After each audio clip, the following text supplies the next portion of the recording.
नमस्कार दोस्तों, मेरा नाम है पंकज प्रेम। आप लोगों का स्वागत है हमारे यूट्यूब चैनल रॉयल चैंपियन में। दोस्तों, मैंने सवाल जवाब का पार्ट 1 पार्ट 2 में वीडियो बताया था दोस्तों, जो कि 55 सवालों के 55 शानदार जवाब होंगे दोस्तों। तो ये मेरा पार्ट 3 का वीडियो है। इसमें मैंने 13 सवाल जवाब का बताया दोस्तों, और पार्ट 4 में फिर कंप्लीट हो जाएगा दोस्तों। तो चलिए वीडियो को शुरू करते हैं दोस्तों। और सवाल नंबर 27 है, फिर भी मैं ज़रूर जानना चाहूँगा कि आखिर भागने वाली बहुत कंपनियाँ जो भागती है वे कैसी होती है, उनकी क्या पहचान है। तो हमको मुस्कुराते हुए जवाब देना है। आपका सवाल बहुत बढ़िया है सर। पहले तो मैं भी यही सोचता था कि सब कंपनी एक जैसी होती है, लेकिन इस सिस्टम में आकर मुझे पता चला कि मोटे तौर पर 5 प्रकार की कंपनी होती है, जो इस प्रकार होती है। पहला, फाइनेंशियल कंपनी यानी कि वित्तीय कंपनी, जो कुछ ही समय में पैसे को डबल करने का वादा करती है, जैसे 3 साल या 4 साल में इत्यादि। सोचने वाली बात यह है कि इतने बड़े देश की सरकार का स्टेट बैंक 4 साल में डबल नहीं कर पाती है। रिलायंस जैसी बड़ी कंपनी नहीं कर पाती, तो एक आम कंपनी 3 या 4 साल में डबल कैसे कर पाएगी?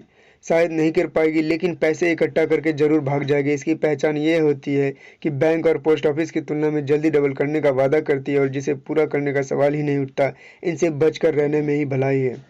दूसरा, मनी सर्कुलेशन स्कीम यानी विट फंड या मनी पिरामिड स्कीम। इस प्रकार की कंपनियों पर सरकार की तरफ से प्रतिबंध लगा होता है, जो 1978 के एक्ट के मुताबिक लागू है, लेकिन फिर भी लोग चोरी छिपे ऐसी स्कीम चलाते हैं, तथा जब भी पकड़े जाते हैं उनकी स्कीम बंद हो जाती है। ये इस प्रकार का लालच देती है कि आप 2000 देकर मेंबर बन जाओ, इसके बाद आप भी 2000 वाले 4 मेंबर बना दो, आपको 1600 रुपया का चेक मिलेगा। उसकी खास पहचान यह है कि उसमें केवल पैसा घूमता है, वहाँ कोई भी प्रोडक्ट नहीं होता है। ऐसी कंपनियों से बचने में भलाई है, क्योंकि 1978 के एक्ट के अनुसार उस पर प्रतिबंध होने की वजह से उसका भागना निश्चित होता है सर।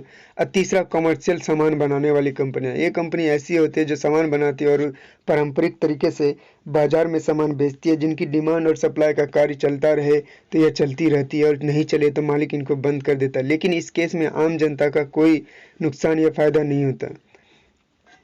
सवाल नंबर 4, डायरेक्ट सेलिंग कंपनी। ये कंपनी कुछ प्रोडक्ट बेचती है, वह भी समूह के माध्यम से। ये समूह के माध्यम से जो टीम बनाती है उस पर रेफरल कमीशन बांटती है। ये कानूनी तौर पर भी सही होता है। यहाँ पर सीधी सी बात है, काम का पैसा मिलता है सर। बिक्री पर पैसा मिलता है, जो संभव भी है, लेकिन कुछ सामूहिक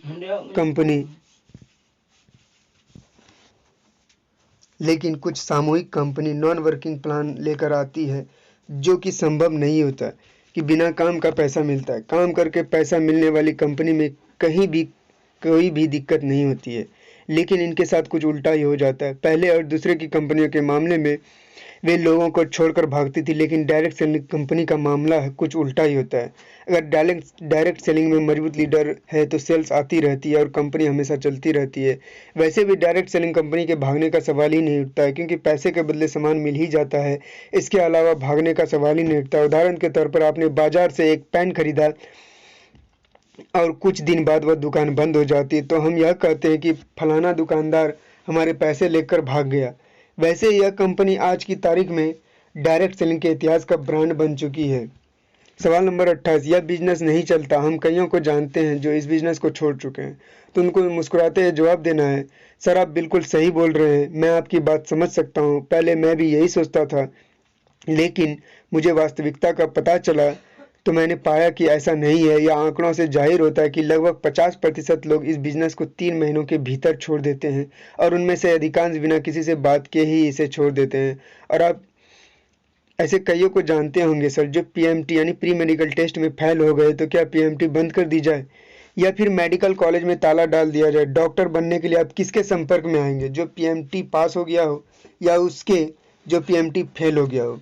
क्या आप ऐसे लोगों को नहीं जानना चाहेंगे जिन्होंने इस बिजनेस में सफलता पाई है? आप अपने बच्चे को किसके साथ देखना पसंद करेंगे सर, जो पढ़ने में होशियार है या जो फेल होता आ रहा है? आप बगैर यह बिजनेस लगभग सभी राज्यों, आपके बगैर जो है सभी राज्यों में और सभी देशों में चल रहा है, और ये वर्षों तक चलता रहेगा। यह चुनौतीपूर्ण है, लेकिन सरल काम है जिसे सीख कर किया जा सकता है। आप जैसे बैकग्राउंड के लोग आज भी इस बिजनेस को कर रहे हैं, इसलिए असफल लोगों से नहीं, सफल लोगों से शिक्षा लें। हम जैसे लोगों से सलाह लेंगे, बिल्कुल हम वैसे ही बन जाएंगे। सवाल नंबर 29, हमारे बच्चे छोटे हैं सर। बहुत बढ़िया। उनको मुस्कुराते हुए जवाब देना है, सर बहुत बढ़िया, आपके बच्चे छोटे हैं। बच्चों के बारे में सोचना हमारी नैतिकता व सामाजिक जिम्मेदारी है सर। आपके पास अपने बच्चों के भविष्य की क्या योजना है? कोई प्लान या कोई स्कीम करके रखें अपने बच्चों के लिए? वो किस तरह के खिलौने से खेलना पसंद करेंगे, क्या ये सोचे हैं? वह किस गाड़ी में और किस तरह के स्कूल में पढ़ने जाएंगे, वो किस किस्म के कपड़े पहनेंगे, आप उनको कितना समय दे पाएंगे? अगर इस सवालों का जवाब देने में आपको पसीना से आ रहा है सर, तो आप ठीक दिशा में सोच रहे हैं कि आपको इस डायरेक्ट सेलिंग को गंभीरतापूर्वक शुरू कर देना चाहिए। बच्चों को इस बिजनेस को करने का कारण बना सकते हैं और उनके सुखद भविष्य की नींव रख सकते हैं। आखिर माँ बाप बच्चे को हमेशा के लिए आराम देने वाला है। अगर आपके बच्चे छोटे हैं तो पति पत्नी में से एक को ही बिजनेस में लगाना चाहिए और दूसरे को बच्चे की देखभाल में पूरा समय देना चाहिए, जैसे हमारे कई लोगों ने किया है। इसलिए भगवान ने बच्चे को माँ और बाप दोनों दिए हैं, ताकि एक उसका लालन पालन और ख्याल रखें तथा दूसरा उसको सपनों की ज़िंदगी जीने में सक्षम बनाने के लिए एक लगातार आते रहने वाली आमदनी को पैदा कर सके। और अगर थोड़े भी विवेकशील लोग हैं और आदर्श माता पिता हैं तो ज़रूर एक आमदनी की बंदोबस्त करना चाहिए, ताकि जीवन में कुछ भी चुनौती आए उसका ज़िंदगी में बच्चों के लालन पालन और भविष्य पर कुछ भी फर्क ना पड़े। इस संदर्भ में हम श्याम सुंदर सर जी की कहानी भी बता सकते हैं सर आपको, कि काम की शुरुआत में उनके भी बच्चे छोटे छोटे थे और आज वो नहीं हैं, फिर भी उनके घर में पैसा आ रहा है सर, और भर भर के पैसा आ रहा है। सवाल नंबर 30, लोग इस बिजनेस के नाम से छिटकते हैं, कट मारते हैं और मिलना नहीं चाहते हैं, तो उनको मुस्कुराते हुए जवाब देना है। आप बिल्कुल सही बोल रहे हैं सर, मैं आपकी बात समझ सकता हूँ। मेरे साथ भी कई लोगों ने ऐसा ही किया था, लेकिन जब मुझे पता चला कि इस बिजनेस में 10-7-4-1 का फॉर्मूला काम करता है, यानी कि 10 लोगों ने अगर 10 लोगों को आपने इनवाइट करी तो 7 लोग बिजनेस प्लान देखने का समय देता है और उसमें से 4 लोग बिजनेस प्लान को देखते हैं और उसमें से एक ही व्यक्ति इस बिजनेस में ज्वाइन करते हैं, यानी कि 10 में एक आदमी इस बिजनेस में आता है और वही काफ़ी है। कुछ लोगों की नज़रों में उनकी स्वयं की छवि धुंधली होती है और उनका आत्मविश्वास बड़ा कमज़ोर होता है। यह वे लोग होते हैं जो संतोषी यानी सदा सुखों की गोली खाकर बड़े हुए और आत्मविश्वास की कमी के कारण किसी भी काम के हाथ में लेने से डरते हैं। आपको हर बिजनेस में ऐसे लोग मिल जाएंगे जो टाल मटोल करने में विश्वास रखते हैं, पर ऐसे लोगों के आने से भी खास भी फायदा नहीं है और ना ही होता है। ये अगर आ भी जाएं तो छोड़कर भागने में ज़्यादा वक्त नहीं लगाते। पैसे की गरीबी उतनी दुखदाई नहीं होती जितनी प्रगति के लिए व्याकुलता की सर। जो अपनी दुर्दशा से संतुष्ट है उसके लिए सुखद अवसर कहाँ से कैसे और क्यों आएगा सर। इसलिए हमसे जो भी छिटकते हैं उनकी चिंता नहीं करनी है।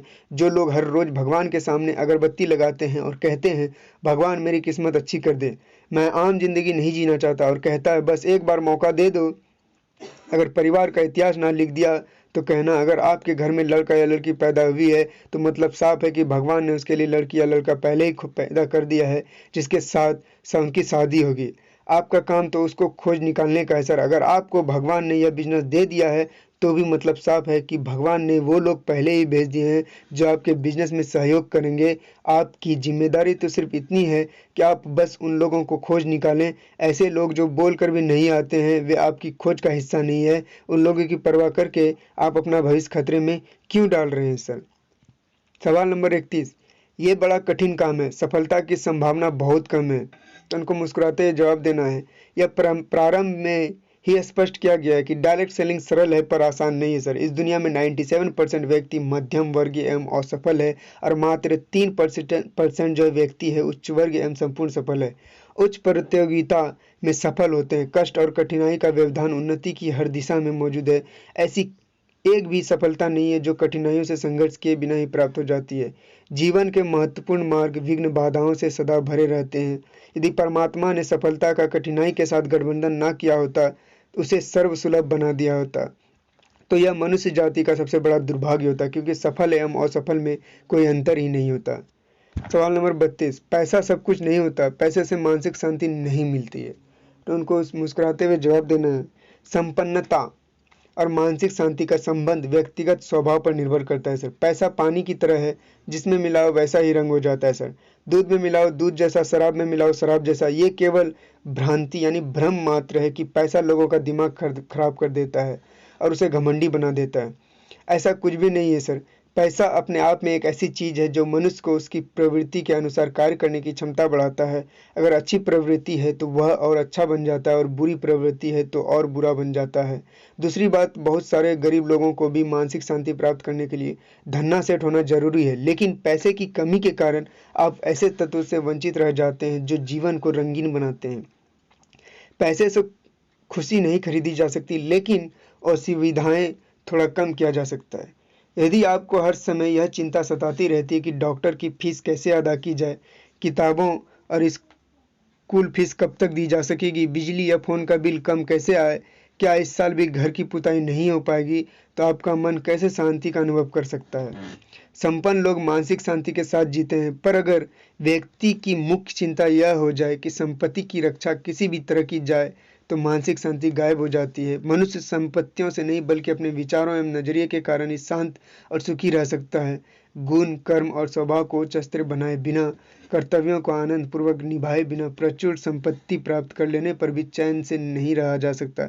व्यक्ति की अंत चेतना अगर निकृष्ट स्तर की बनी रहे, तो कुबेर जैसा धन और इंद्र जैसा वैभव होते हुए भी उसे असंतोष एवं विमोक्ष की ज्वाला से जलते रहना होगा सर।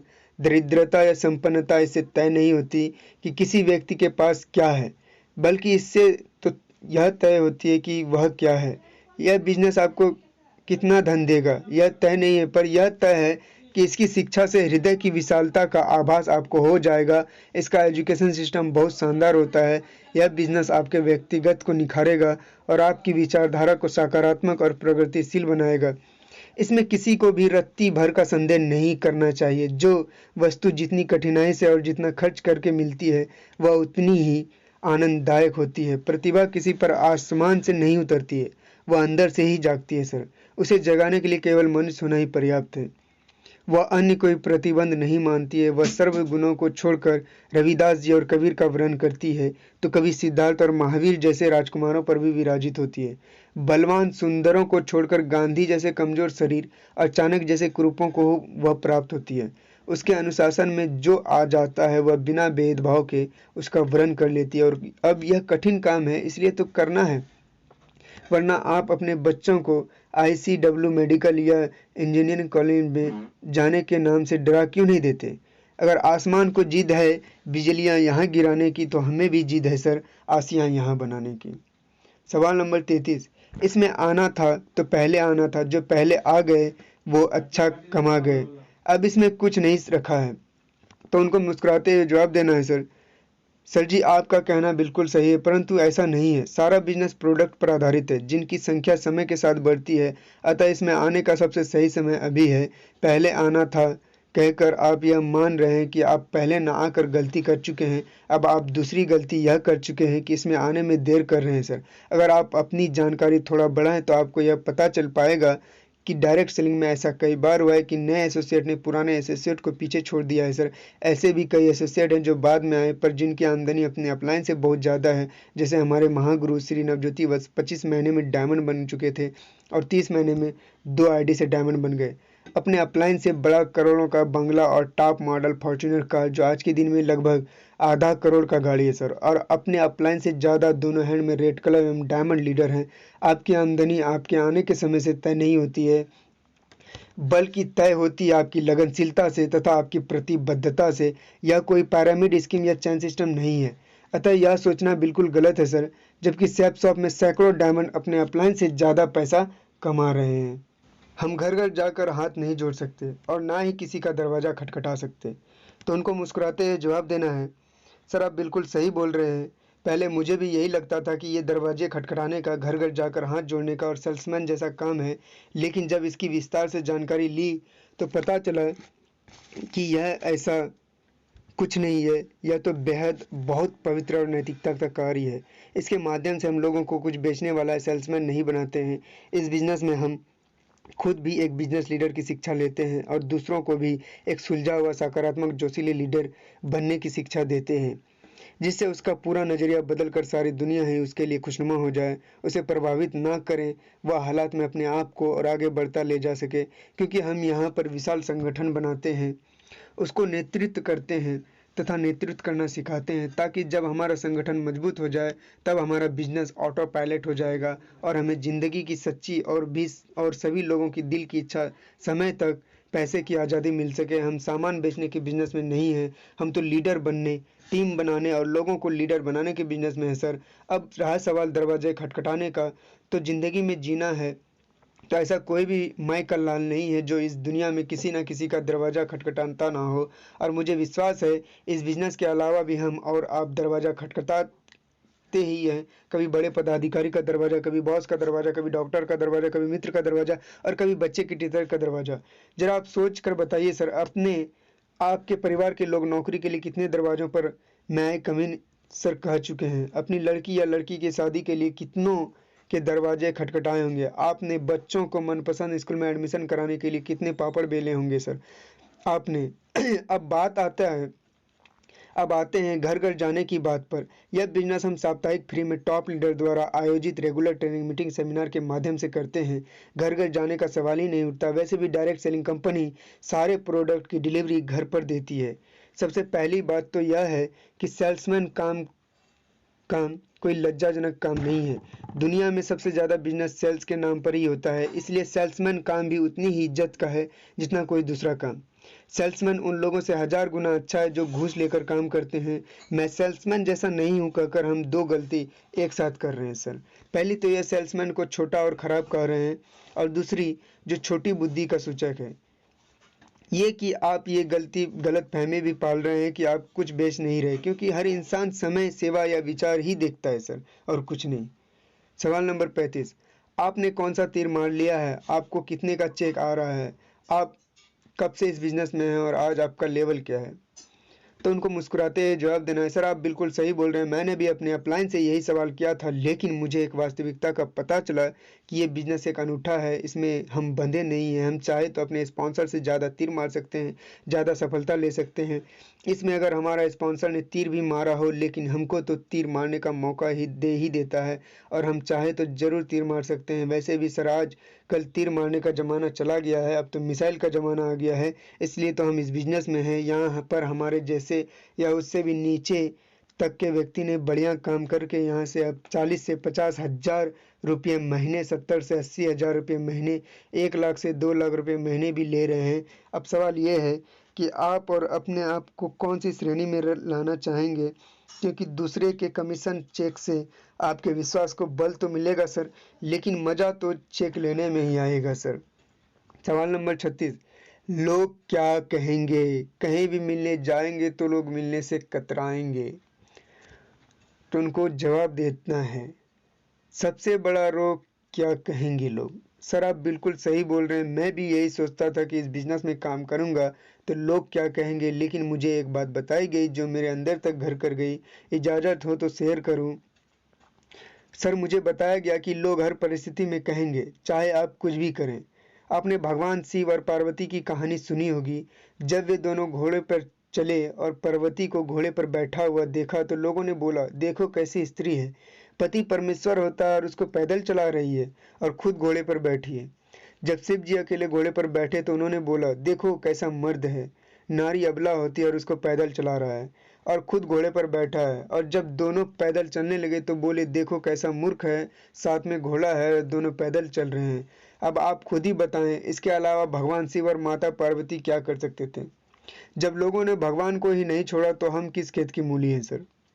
वैसे मैं बताऊं, सब महान लोगों के साथ ये होता है, क्योंकि आप देख सकते हैं पूरी दुनिया में सिर्फ अमेरिका के राष्ट्रपति का पुतला फूंका जाता है, देश के पीएम का पुतला फूंका जाता है, राज्य में सीएम का पुतला फूंका जाता है, जिले में डीएम कलेक्टर का पुतला फूंका जाता है, लेकिन चपरासी और मजदूर का पुतला कोई नहीं फूंकता। सर इसका मतलब ऊपर उठने वाले लोगों को विरोध तो सहना ही पड़ता है, और जो सह जाता है वही पाता है। ऊपर उठते हैं तो भगवान लोगों के माध्यम से परीक्षा तो लेंगे ही, जितनी भी बड़ी परीक्षा होती है उतनी बड़ी सफलता होती है सर। वैसे हमें लोगों की चिंता ना करके अपने कर्मों की चिंता करनी चाहिए। जैसे गुटखा खाना, सिगरेट पीना, शराब पीना, जुआ खेलने, झूठ बोलना, घूस लेना, बिना टिकट लिए प्लेटफॉर्म में घुसना, गलत साइट से गाड़ी निकालने में, सरकारी गाड़ी से बच्चों को स्कूल भेजने में, इनकम टैक्स का झूठा रिटर्न भरने और सरकारी नौकर से घर का काम कराने में, घर के आगे कचरा फेंकने में, सांप दीवार पर थूकने में, ऑफिस देर से जाने और जल्दी घर भाग आने में, गालियाँ बकने में, गंदे चुटकुले सुनाने में, गंदे SMS भेजने में, आदमी कहाँ सोचते हैं सर कि लोग क्या कहेंगे? तो फिर यहाँ क्यों बहानेबाजी करते हैं? वैसे भी किसी ने हमें समझकर कहा तो हम भूल गए, जब किसी ने कहा फंस गया तो हमारे हौसले पस्त हो जाते हैं। उस ऐसी उधार की अदाओं पर जीने से फायदा ही क्या है सर।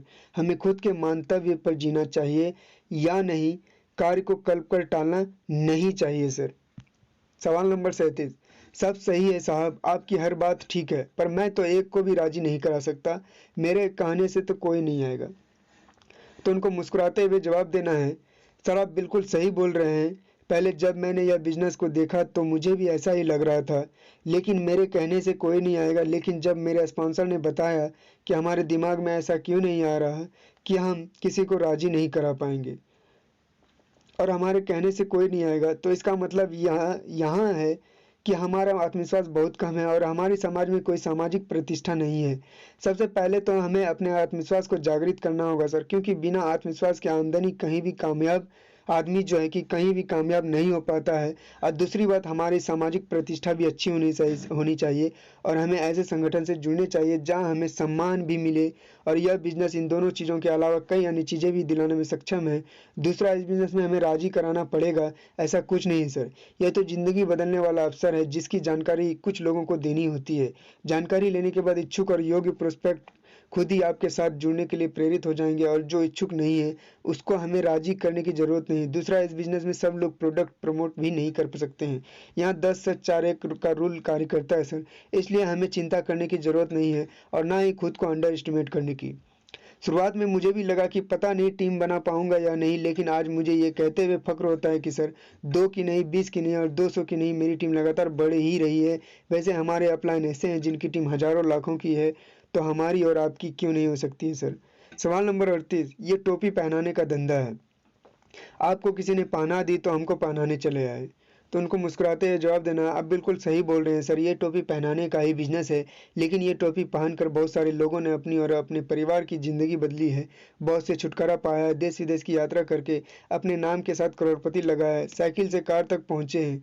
ये ऐसी टोपी है जो ठंड, गर्मी और बरसात से बचने के काम आती है। ये मंच और माइक भी दिलाती है सर। इस टोपी को पहनने के बाद लोग ज़्यादा स्मार्ट और ज़्यादा आत्मविश्वासी बन जाते हैं। इस टोपी को पहनकर बहुत सुकून मिला है और बहुत लोगों के परिवार में खुशियां आई है। इस टोपी को पहनने से परिवार में खुशियां मिलती है सर। ऐसी टोपी को मैं तो पहनूंगा ही, लेकिन ये खुशियां भरी टोपी को पहनाने के लिए भी तैयार हूँ। मुझे लगता है सर आपको भी इसे पहनने में देर नहीं करनी चाहिए। सवाल नंबर 39। मान लीजिए कि मैंने किसी को फंसाकर मेंबर बना ही लिया, पर 2 आगे मेंबर नहीं बना पाया, तो वह मुझे उसकी लगेगी कि नहीं लगेगी। तो उनको मुस्कुराते हुए जवाब देना है, सर आप बिल्कुल सही बोल रहे हैं, पहले मेरे दिमाग में भी यह बात आई थी, लेकिन इस बिज़नेस को जब मैंने गहराई से समझा तो पता चला कि इस बिज़नेस में फंसाना या गाली देना या लगने जैसी कोई बात नहीं है, क्योंकि यहाँ पर हम किसी को मेंबर नहीं बनाते। हम तो इस बिज़नेस में कुछ ब्रांडेड प्रोडक्ट को शेयर करते हैं तथा उन प्रोडक्ट को लेने के बाद आगे रेकमेंड करके एक संगठन बनाने पर उसके प्लान में बताए गए आधार पर एक निश्चित कमीशन मिलता है सर। अब इस परिस्थिति में उस आदमी को हर हालत में या तो फ़ायदा होगा या बहुत बड़ा फ़ायदा होगा सर। अगर उसने आगे टीम नहीं बनाई, संगठन नहीं बनाया, तो उसको पैसे के बदले में प्रोडक्ट या बीमा पॉलिसी का फ़ायदा तो मिलेगा ही मिलेगा। लेकिन ज़रा सोचिए, अगर उसने कुछ मेहनत करके टीम वर्क में मिलकर अपना संगठन बना लिया, तो उसको कभी ना रुकने वाली आमदनी पीढ़ी दर पीढ़ी मिलती रहेगी सर। इसलिए हम कहते हैं या तो फ़ायदा होगा या बहुत बड़ा फ़ायदा होगा। वैसे यहाँ यह काम करने के पैसे मिलते हैं और कमीशन मिलता है, ये कोई नई बात तो नहीं है। हर जगह पर प्रोडक्ट खरीदने के पैसे लगते हैं और हर जगह काम करके पैसे मिलते हैं। तो फिर मैं यहाँ पर क्या कोई बाबा जी का भंडारा है, कोई काम भी नहीं करेगा और गाली देगा और आपको लगेगी? इस बात की कोई तुक नहीं है सर, ये महज एक भ्रम है और इस बिज़नेस को नहीं समझना अज्ञानता का उदाहरण है सर। जो इस बिज़नेस को समझ लेगा वह कभी भी ऐसी बात नहीं करेगा। मैं ज़रूर सलाह देना चाहूँगा कि आप कुछ मीटिंग और प्लान में जाकर अच्छे से समझने की कोशिश करें और इस सुनहरे बिज़नेस का फ़ायदा उठाएँ।